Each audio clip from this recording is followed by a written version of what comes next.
Um bastão de vidro M eletrizado positivamente é colocado nas proximidades de uma pequena esfera metálica P, não eletrizada, suspensa por um fio leve de material isolante. Observa-se que P é atraída por M. Então, o que a questão no enunciado aqui disse até o momento? Que eu tenho um corpo M que está eletricamente eletrizado.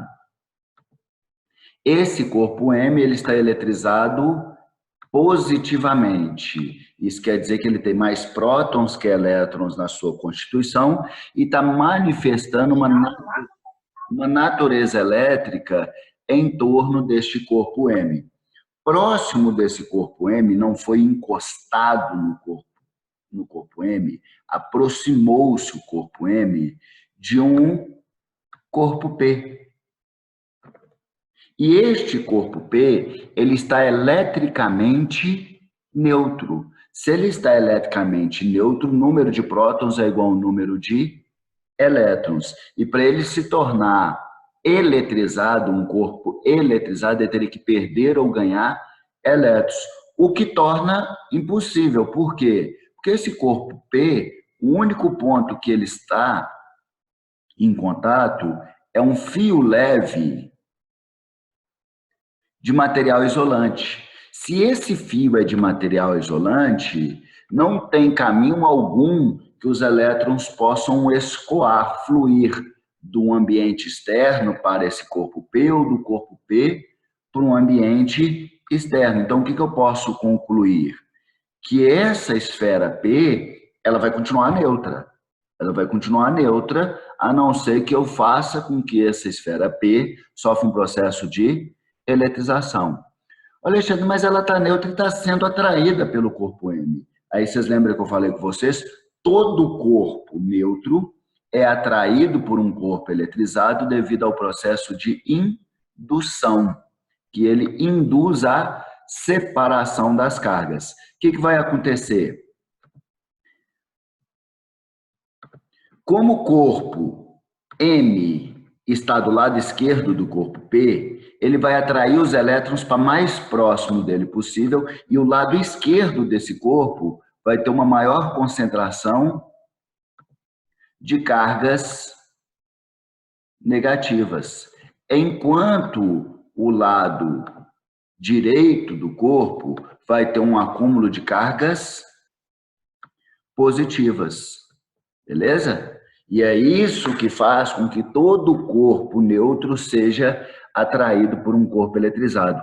Há uma separação das cargas de tal forma que o polo de sinal contrário ao bastão indutor esteja mais próximo do bastão indutor, ok? E aí, como esse polo negativo está mais próximo de M, a força de atração acaba sendo bem mais forte que a força de repulsão gerada pelo lado contrário, o que ocasiona num processo de atração dessa esfera. Ficou claro? Com essas informações, nós respondemos a pergunta. Então, vamos lá. Considere as afirmativas seguintes. 1. Em virtude da indução eletrostática, na região de P, mais próxima de M, aparecerá a carga negativa, tá certo? Na região de P mais próximo de M, houve uma concentração maior de cargas negativas, certíssimo? Então, essa está correta. A carga positiva e a carga negativa induzidas em P têm o mesmo valor absoluto. Vamos pensar o seguinte, por que aqui ficou negativada em P? Porque fluíram cargas da direita para a esquerda. Então, o número de excesso de elétrons que tem no lado esquerdo é o número de elétrons que faltam do lado direito.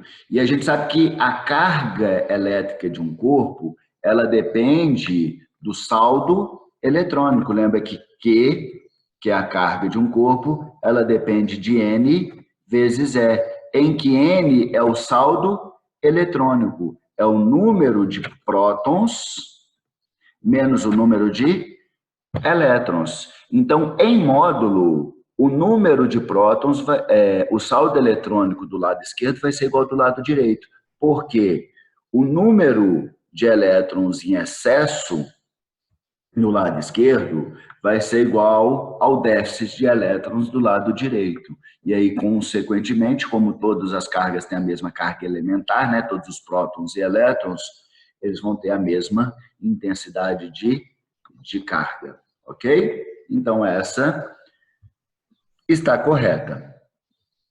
E a afirmativa 3. A esfera P é atraída por M porque o campo criado pela carga de M não é uniforme. Vamos lá.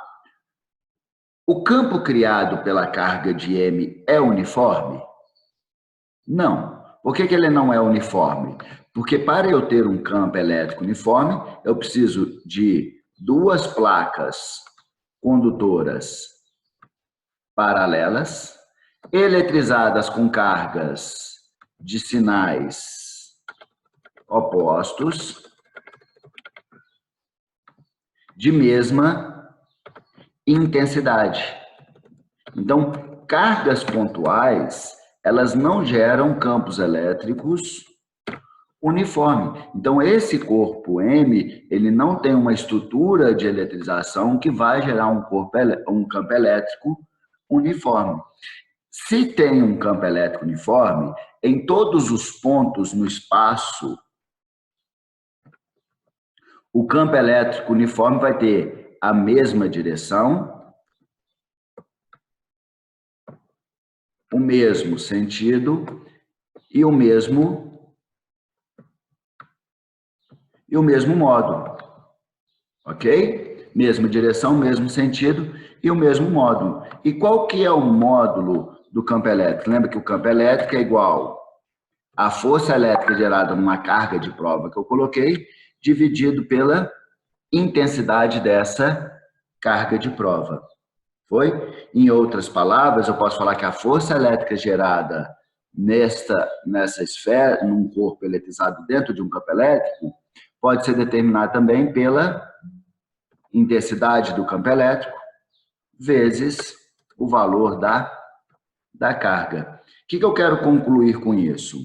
Que se o lado negativo e o lado positivo têm a mesma intensidade de carga, se eles estivessem submetidos a uma mesma intensidade de campo elétrico, a força de repulsão e a força de atração seriam iguais. E aí, consequentemente, esse corpo não seria atraído nem repelido no fim das contas, que a força de repulsão anularia a força de atração. Como o campo não é uniforme, ele se torna mais intenso, mais próximo do corpo M. Então, o polo negativo está numa região que tem um campo elétrico mais intenso. Consequentemente, a força gerada nessa região vai ser maior. Ou seja, a força de atração é maior que a força de repulsão, porque o campo elétrico não é uniforme. Se o campo elétrico fosse uniforme, as forças seriam iguais. Então, o que eu posso concluir?